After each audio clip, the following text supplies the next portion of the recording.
More than 800 companies, about 5 trillion rubles or $64 billion, moved out of private hands and into the Russian state between 2022 and 2024 alone. Every one of those transfers had a loser, and the losers get the headlines. I want to talk about the other side of the ledger, because the recipients are a much shorter list, and the same names keep appearing.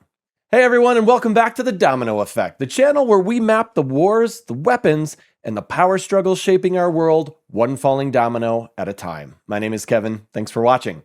Today we're doing something slightly unusual for an episode about Putin's inner circle. No rankings, no top 10 list of scary Russians. Instead, I'm going to hand you one rule for reading Russian power and then test it against the largest transfer of property Russia has seen since the Soviet Union came apart. And stay with me to the end, and you'll be able to look at any Russian seizure headline and work out who actually won, because the men who are winning are not the men on the organizational chart. Let's start with how the machine works, because the mechanism explains everything that follows. When the Russian state takes a company now, it very rarely announces a confiscation. That would be crude, and it would be legally fragile. What happens instead is that prosecutors reach back into the privatization deals of the 1990s, deals concluded 30 years ago in a country that no longer exists. And then they find a defect, a procedural irregularity, a missing constitutional approval, a hint of corruption in the original sale. Sometimes a national security argument, which in Russian law has become extremely flexible. Then a court agrees, the property moves, the paperwork is immaculate. And the reach of this is really wide. Airports, ports, logistics firms, metallurgy, machinery plants tied to the shipyards in St. Petersburg, optical and defense manufacturing, methanol production, even pasta factories and agricultural holdings, farmland and construction land, the Four Seasons Hotel on Red Square, even patents for radar systems and communication technology. Analysts at the Center for Eastern Studies looked for a pattern in who gets targeted, based on the profile of the previous owner. And you know what? They couldn't find a clean one. They described the process as chaotic and abrupt. The individual cases run very large. In June 2026, a court finalized the confiscation of assets worth 550 billion rubles, about $7.6 billion, from the agricultural billionaire Vadim Moskovich and the Rosgvardia group, the biggest single transfer of the whole post-invasion wave. Moskovich has been in detention since March 2025, and the running total is the number that reframes everything. Roughly 6.5 trillion rubles, nearly $90 billion, in businesses moved into state ownership since the invasion began. That's a huge number. A fair question would be, isn't this just anti-corruption? I mean, after all, the 1990s privatizations were genuinely filthy, weren't they? Well, I guess technically that's two questions, but anyway, some of them absolutely were. But a real anti-corruption campaign produces a particular set of outputs. It produces convictions of officials. It produces open auctions where multiple bidders compete, and the state captures the full value. It produces money flowing into the treasury. But watch what this campaign produces instead. In the Tambov region, there's a distillery called Amber Talvis. The state seized it. It went to auction in August 2026. One company bid. The company paid the minimum price, 1.94 billion rubles, about $23.5 million, which was half of what Russia's own property agency had originally asked for it. The only bidder was Rosgvardia, Russia's largest ethanol producer, and the purchase took its stake in the distillery from roughly a quarter to about 98%. So, who owns Rosgvardia, a word that I'm sure I'm pronouncing correctly? The state sold the company in 2024 for 8 billion rubles, which is around $105 million. A price industry analyst at the time described as significantly undervalued. The buyer was a little-known firm controlled through a closed-end mutual fund. The investigative outlet, The Insider, working from internal financial documents it obtained, reported that the ultimate beneficiary of that deal was Arkady Rotenberg, a man who has known Vladimir Putin since they were children learning judo together in Leningrad. The Insider reported that the head of Russia's Federal Property Agency, the official who oversees where seized assets go, has personal connections running into the Rotenberg orbit through family employment at a Rotenberg-linked property developer. And the Moscow Times also noted, citing earlier reporting by Novaya Gazeta Europe, that Rotenberg was linked to several chemical companies confiscated by the state. There's the rule. Follow the recipient, not the loss. Every seizure story names the victim because the victim is dramatic. A billionaire in a cell, a family stripped of a business. That's the part designed to be seen. The information is on the other side of the transaction, usually buried 4 paragraphs down or in a corporate filing nobody reads. When you learn to read Russian power by who ends up holding the asset, the picture reorganizes itself completely. And Rotenberg is not the only name on the receiving end. Sergei Chemezov, who has known Putin since their overlapping time in Dresden in the 1980s, runs the state arms conglomerate Rostec, and Rostec has been a systematic beneficiary of the same process. Private owners who fail to deliver on state defense orders or who get classified as disloyal find their companies transferred into Rostec's management. Russia's property agency lists the major winners of the redistribution as a short set of state giants: Gazprom, Rosatom, Rostec, Transneft, VTB, sitting alongside business groups tied to 3 families: the Kovalchuks, the Rotenbergs, the Pretexts. 5 state corporations and 3 names. That is the actual shape of it. So that's Domino 1, and it's the tool I promised you at the beginning, which raises a problem the system had to solve. If you're going to move $90 billion of property to your friends using the courts, well, you need the courts, don't you? You need the auditors. You need the machinery of legality itself. That brings us to the Kovalchuk family, and this is the part of the story I find most revealing. Yuri Kovalchuk is often called Putin's personal banker. His foundation is Bank Rossiya and the Sogaz Insurance Group, and through National Media Group, he sits behind Channel 1, Fifth Channel, Ren TV, and Izvestia, which is to say a very large share of what Russians see when they turn on the TV. He's been described as the informal curator of Russian domestic policy, and by multiple accounts, he spent more time alone with Putin during the pandemic isolation than almost anyone. Money and media, both extremely useful, but neither is the interesting part. In 2024, Yuri's son Boris Kovalchuk was appointed head of the accounts chamber of the Russian Federation. That's the country's supreme audit institution and the body that examines how every state ruble is spent, and therefore decides whose finances come under scrutiny. Then in September 2025, Alexander Gutsin was appointed prosecutor general. Gutsin is widely regarded as the Kovalchuk clan's man in the law enforcement vertical. The prosecutor general's office is the institution that files the seizure claims. It's the machine that reopens those 1990s privatization deals. For those 2 appointments side by side, one family now sits at the top of the body that audits and has a trusted ally at the top of the body that prosecutes. The investigative team at iStories, mapping this out with their German partners at Correctiv, describes the result plainly. This combination lets them not only audit financial expenditure, but immediately initiate criminal proceedings against any official or businessman. And it makes Gutsin a key instrument in legalizing the redistribution of property. Audit finds the irregularity, prosecution files the claim, court transfers the asset, and a name from the same short list ends up holding it. That is not corruption inside a system, that is a system, and that is Domino 2. Paperwork only works while everybody agrees to respect paperwork. Underneath all of it sits the question of who has men with weapons. And here the story becomes almost absurd in its literalism. In the early 1990s, a man named Viktor Zolotov was working presidential security in Moscow. By one account, he was hired out of sheer desperation because no one else was available. When the mayor of St. Petersburg asked Moscow for protection against the city's gangsters, they sent Zolotov. And in St. Petersburg, he met a deputy mayor named Vladimir Putin and became responsible for guarding him as well as his family. 35 years later, Zolotov commands Rosgvardia, the National Guard, pulled out of the Interior Ministry in 2016 and made an independent parliamentary structure of roughly 350,000 personnel. Not part of the army, reporting to the president. And here's the detail that tells you what it's for. After Yevgeny Prigozhin marched his mercenaries toward Moscow in June 2023, and the state discovered it had almost nothing to stop him, Putin issued a decree transferring heavy equipment to Rosgvardia. Tanks.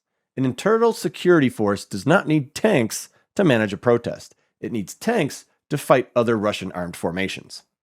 Zolotov is not alone in that career pattern. Alexey Rubezhnoy, a career officer from the Alpha Special Unit, took over the Presidential Security Service and turned that access into commercial power, and became one of the main beneficiaries of the nationalization wave. According to iStories, it was Rubezhnoy who allegedly lobbied Putin for the decree handing Russia's largest car dealer, Rolf, into state management, after which control passed to his own protege. Dmitry Mironov spent years as Putin's adjutant, was tested as a regional governor, and now chairs the Commission on Personnel Policy for Law Enforcement. Every dossier on every senior security official passes through his hands. He is functionally the regime's head of HR. The men who used to watch the door now own most of the building. Domino 3. Alexey Dyumin joined the Presidential Security Detail in 1999 and stayed beside Putin for 15 years, in cars, on aircraft, even on holidays. He owed his early promotion to Zolotov and said so publicly. Then, in 2014, Putin made him deputy head of military intelligence and commander of Special Operations Forces, the units that played the central role in taking Crimea. A source who knows him says he received the Hero of Russia star for that operation. 2 years later, he was sent to run Tula Oblast, the standard proving ground, where the defense ministry built him bridges and the Moscow government renovated his waterfront. In 2024, Putin brought him back and gave him 2 jobs: presidential aide overseeing the defense industry and secretary of the State Council. Hey, if this is the thing you want more of, the structure underneath the headlines rather than just the headlines, hit that subscribe button now, because the second of these 2 job titles is the most underrated job in Russia, and what was done to it in 2020 changes how you should read everything that follows. Alright, so that second title sounds like nothing, and it used to be nothing, an advisory talking shop for regional governors. But in the constitutional amendments of 2020, the State Council was given formal constitutional status, and a great many analysts read that change the same way, as the construction of a seat Putin could occupy after the presidency, for which he could still control a successor's decisions. Now, I want to be careful here, and I'd ask you to be careful too when you see this discussed elsewhere.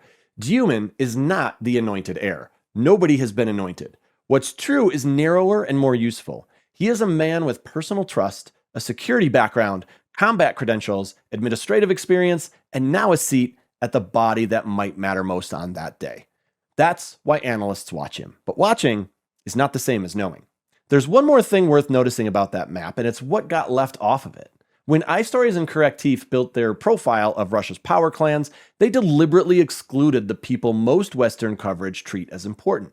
Prime Minister Mikhail Mishustin, Central Bank Governor Elvira Nabiullina, Finance Minister Anton Siluanov, senior government positions, all of them. The reasoning was that these figures don't hold the kind of direct coercive power that would matter in a struggle over who comes next. Sit with that sorting rule for a second, because it's the second tool this episode gives you. Nabiullina is probably the single most competent official in Russia. She kept the ruble standing through the sanctions shock. It bought her respect. It did not buy her a faction, an armed structure, or a client network. Competence keeps a state running. It doesn't decide who runs it. So far, everything has been Russians taking things from other Russians. I want to be straight about the scale of the international piece, because it gets overstated. The overwhelming majority of these seizures are domestic. Analysts describe it as a generational redistribution of wealth inside Russia, and only a minority of cases involve foreign owners. Those have produced a handful of international arbitrations, mostly in energy. But a sharper edge points outward. In May 2024, Putin signed Decree number 442, creating a mechanism to seize the assets of United States persons inside Russia. That decree was a direct response to the American Repo Act of April 2024, which built a framework to seize Russian sovereign assets held in the US and channel them into a fund supporting Ukraine. Put those two together, and you have a retaliation ladder. Western governments move against frozen Russian state money. Moscow acquires a legal instrument to strip Western corporate property inside its own borders. Foreign companies still operating in Russia sit on that ladder whether they want to or not. And there are substantial ones in energy, banking, consumer goods, and heavy industry.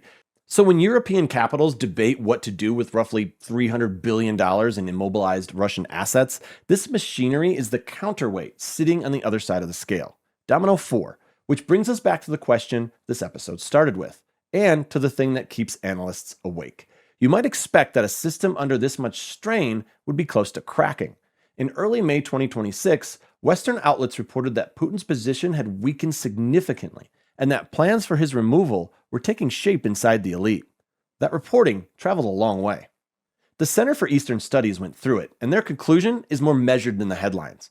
They agree the trends running against the Kremlin are intensifying and structural rather than temporary. A deteriorating economy, a widening budget deficit, declining public support, and a military that has failed to break through while Ukrainian strikes reach deeper into Russian territory. They agree discontent among political and business elites is growing as the balance of costs and benefits of staying inside the system shifts. And then they say the thing that matters. There is insufficient evidence that a crisis of power or an elite revolt is imminent. So, no coup, which might not be super exciting for a YouTube video, but it's the truth. What that finding leaves you with is worse, and it's the trap. The friction is real and it's rising. iStories reports that senior security officials have started blaming each other for failures in Ukraine, and that the FSB's first deputy is handling an increasing share of day-to-day operations due to the alleged health issues of the director, Alexander Bortnikov. Assets keep moving, fortunes keep changing hands by court order. And again, there's no succession rule. The Center for Eastern Studies is direct about this. There's no indication Putin intends to choose a successor and voluntarily hand over power, because a transfer carries too much risk. The rivalry it would unleash could destabilize a system already weakened by the war. He can't safely name anyone. Naming someone creates a rival. Not naming someone means the machine has no instructions. We did a video about that very topic. Check it out if you haven't. Every arrangement we've walked through depends on one man arbitrating. Rotenberg receives because the arbitrator allows it. The Kovalchuks audit and prosecute because the arbiter permits it. Zolotov's tanks stay in their sheds because the arbiter says so. Dyumin waits because the arbiter has not decided. Domino 5, and it's the one the whole structure rests on. Who really rules Russia? Not Sechin, not Chemezov, not Zolotov, not the Kovalchuks. And the honest answer isn't a name at all. Putin rules because Putin arbitrates. He decides who receives and who loses. And the moment he can no longer decide, the decision doesn't disappear. It just gets made some other way, by people who own courts, tanks, pipelines, and television stations, and who have spent 4 years quietly finding out how much they can make. So let's run those dominoes back. An auction with a single bidder tells you the winners are chosen in advance. Chosen winners need legal cover, so one family takes the auditor's chair and the prosecutor's office. Legal cover needs armed backing, so the bodyguards hold the coercive institutions. Armed institutions create rival claimants, and the wave reaches outward into a retaliation ladder with the West. And rival claimants with no succession rule turn a property redistribution into a succession contest, one that started years ago, in court filings while everybody was watching the front line. Putin's inner circle isn't a circle. It's a queue forming around a pile of assets, in strict order of who can take them. So here's what I'd like your read on. On paper, Rotenberg is winning. He's accumulating the property. But Zolotov has 350,000 men and the tanks, which obviously can be helpful. On the day the arbitrator is gone, which of these two currencies actually settle the argument? Tell me below. And thanks so much for watching. Don't forget to subscribe if you haven't, and we'll see you when the next domino falls.